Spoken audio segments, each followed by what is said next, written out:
Young World. I want to shout out to all the new subscribers I got over the past few days. You know what I mean?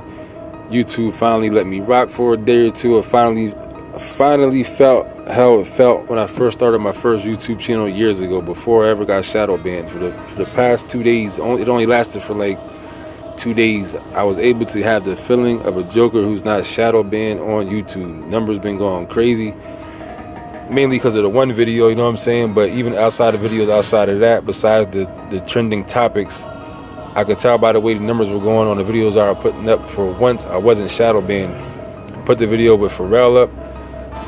The next video, everything was it was clear, it was going good. But the second video I put up about Pharrell, when I talked about how he looked exactly like his slave master, how he was looked like a maniac.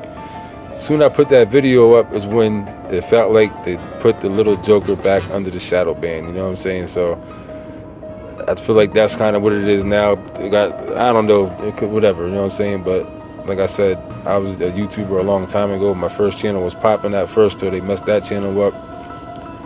But anyway, shout out to, there's always somebody that every time I put a video up, damn near within the first minute, there's always this person that always likes it right away. So whoever that person is, been doing that, shout out to you, you know what I'm saying, for always liking the little Joker's video when he put it up. So an article has come out in Forbes, on the Forbes website. Actually, it came out September 1st, 2019. It's an old article, but I just seen it for the first time and I thought it was interesting because it goes into detail. Not detail, but it tells you pretty much the what happened, of how human slaves, black slaves, were used as the first collateral to start up the stock market, the first collateral for bonds, and how the U.S. stock market started up. And that's what people like me have been saying for all this time, you know what I'm saying? But sometimes it takes you to hear from the actual horse's mouth themselves before you believe certain stuff. I'm not sure exactly how much each person is worth nowadays, but this is also the reason why you're not allowed to take anybody's life.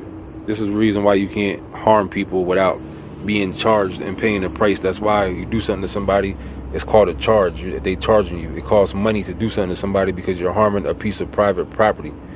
You know what I'm saying? So that's why, like I said, you're not allowed to harm nobody. It got nothing to do with your safety or well-being, or because somebody cares about who you are. It's because your social security number, who you are, is represented as a form of currency, backed currency, collateral on the stock market, part of the U.S. debt. Being a U.S. citizen does not mean, there's a difference of a citizen and a resident, and that's a whole different thing. Just like when you get legal mail, anything that has your name in all capital letters represents the straw man of who you are. It doesn't represent your actual body. It represents the straw. I could be saying it the opposite way. United States of America and America is two different things. One of them is a corporation, one of them is a country. Two totally different things. A lot of it goes back to maritime admiralty law, of how a lot of this is explained. But this is why reparations is definitely necessary. You know what I'm saying? The wealth that these people started with, I be going places with my job, doing deliveries in the neighborhoods and areas of the people with all this damn money and wealth, all this land, big ass mansions, all type of ridiculous stuff, you know what I'm saying? And the people that live there, you can tell, are not the people that generated this on their own. They got this passed down from generation to generation, from people like this who got totally wealthy and rich off of the bondage of other people, you know what I'm saying? So I'll put the link in the description to this article if you want to read it. But this right here is proof that human beings, slaves, was the first piece of collateral used to start the stock market.